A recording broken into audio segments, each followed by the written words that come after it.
Who would be your ideal client? An ideal client. Oh Lord, say this in the most honest and respectful way.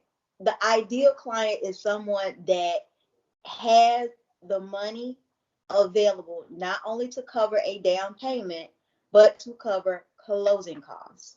Okay. And I think within our industry, we don't talk about that enough. Fair. The number one thing that we're saying is, oh, for $5,000 down, you can get this. And it's so much more than that because there are so many um, groups of people that come together to work on the loan being processed and getting you into the home, and all those people in those companies, they have to be paid. So the ideal person would come credit at 620 or better. Okay. Someone with about 6% of the purchase price at a minimum. And again, that 6% will be your 3% as your minimum down payment if you're doing a conventional loan, 3.5% if you're doing an FHA loan, but that's another conversation. Right. But then you should expect about 2% or so to go toward your closing costs in terms of paying the lender to talk to you, write the loan, process the loan, underwrite the loan, close the loan. The title company, they don't work for the lender. They are going to charge you to make sure that the property title is clear, meaning that you're not going to go into a home that has liens on it that you would inherit and potentially be responsible for. Right. You have to pay the appraiser. You may want to get an inspection if you're in a scenario where you're going into a home that might be 10, 15 years old. You don't want to encounter structural damage and things like that, because those are bills that have to be paid by you if something is wrong with the property. Yes, so ma'am. when you sum all of that together, you would be the ideal person if you have all of your down payment as well as the funds available for closing. Okay, that's a good. I think that's definitely the 6%. I like that. That's a good way to start.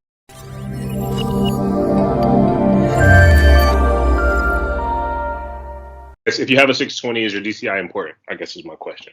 Absolutely. Absolutely. The lender is not necessarily who is approving you or declining your application. Okay. It starts out with Fannie Mae. 90% of the mortgages that are done in America are going to go through Fannie Mae, Freddie Mac. They are basically the ones that we send all of your information through what's called an automated underwriting system. It reads your credit report, your credit score, your application. On your application, guess what's on there? How much money you make. It's also on there, how much money do you have in the bank? You can check all the boxes. You can have a 640 credit score. You can have your debt ratio at 46, 47%, which would be allowed. You can have, $10,000, just enough money to get into the house and still go through the automated underwriting system and not get an approval. So we often like to talk about what the bare minimum requirements are, but going back to the original question, so it's the ideal person, someone who is well prepared and won't encounter, I've worked really hard on my credit, I've gotten to this point, and you're still not allowed to move forward. So you would like your debt to income ratio to be around 45% or below.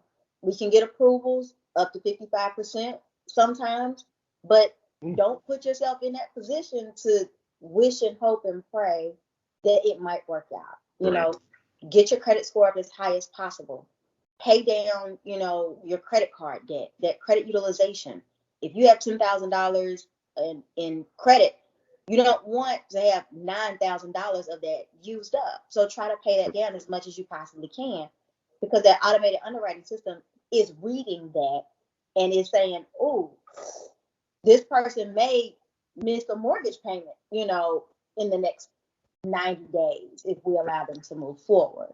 So it's truly a risk analysis that's being done on the overall profile. Good answer.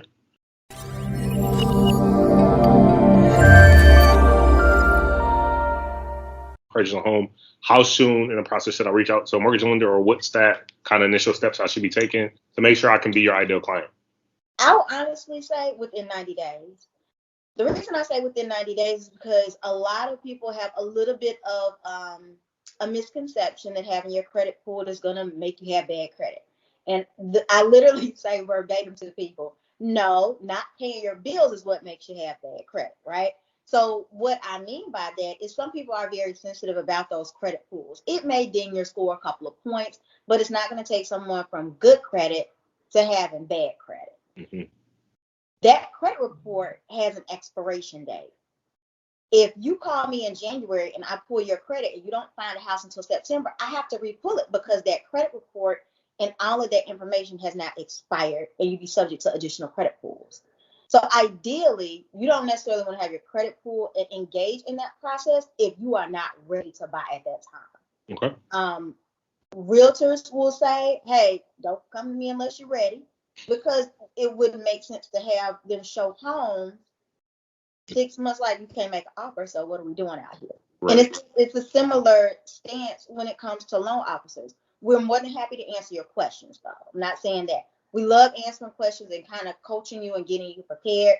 But in reference to how soon, again, as soon as you have your money available, reach out and understand that when we say go, it is literally go time, because once you have that letter in your hand, we've all but written you a $300,000 check. Yes, ma'am. Especially with the inventory levels right now. So exactly. Agreed. Yeah. So within 90 days, if your lease is going to end, what is it, February? It's February. So yes, if I was to do a pre-approval for someone this weekend, let's say it takes them, I don't know the average time to find a house, let's say 30 days. Okay. Well, it's going to take us another 30 days to write that loan. So that's 60 days right there. Mm-hmm. So your lease on your apartment is expiring in the next 90 to 120 days. Now is the time. Good answer. Okay.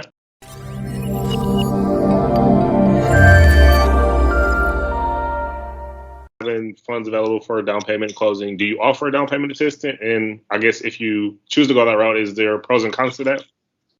Different lenders are doing different things right now. Post-COVID, down payment assistance is still available. However, it's tightened up.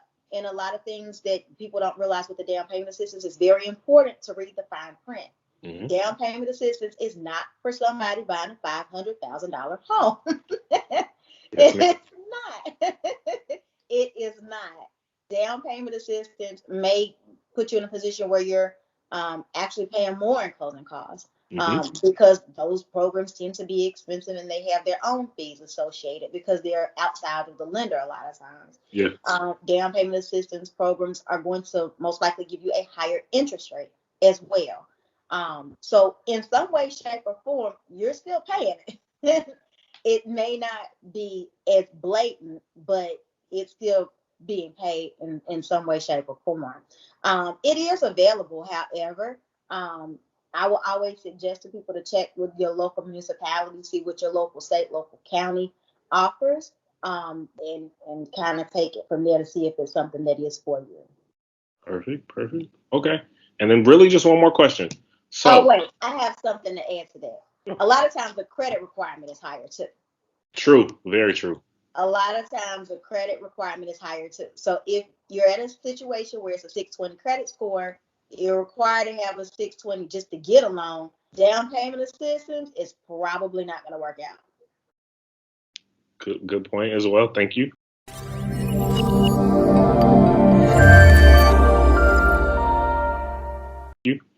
And then you may not have a crystal ball, but I'll ask it anyways. How long do you think the interest rates will be where they are right now? Or I guess any thoughts on that? Oh, wow. Historically, interest rates have been low for a decade now. I bought a house in 2006. My interest rate was 6.5%. That's absurd in today's standards, right? But if you go back to our parents in the 80s, their interest rates were 15, 16, 18%. Mm-hmm. So it's relative, right? Yes. Will interest rates tick up? Sure, but that shouldn't rate the deal between you getting a 2.875 or a 3.25. It's the same number almost at the end of the day. So will they tick up? Sure. Will they, go up to 6, 7, 8%? Probably not.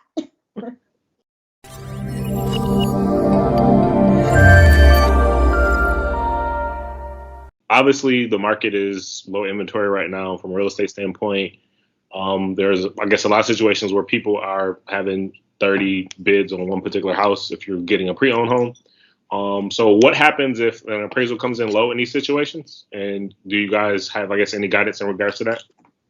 So if an appraisal comes in low, I do a lot of purchases in Florida, and this has been happening historically in Florida a lot of times. And it's now spread through the country. But a lot of times people are willing to pay that difference. The lender is only going to give you the lower of your purchase price or the appraisal.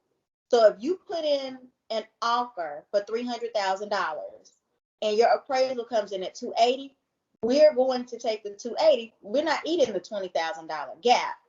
If you choose to move forward and not go back and renegotiate that $20,000 difference, the $20,000 is going to come out of the borrower's pocket. It is not going to come out of the lender's pocket. The lender is going to be very cautious about the actual value of the collateral that this loan is being held with. So it would be a decision to make to either renegotiate with the seller or just come up with the funds and choose to move forward that way. Okay.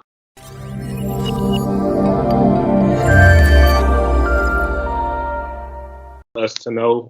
I just like, so you got a lot of experience in the field, and definitely like a lot of homeowners are searching, being close to tax time, so people are kind of setting themselves up. So anything else you want to share with us? Absolutely. A lot of people that are self-employed, it is extremely important to speak with your tax preparer and convey to them that you want to purchase a home.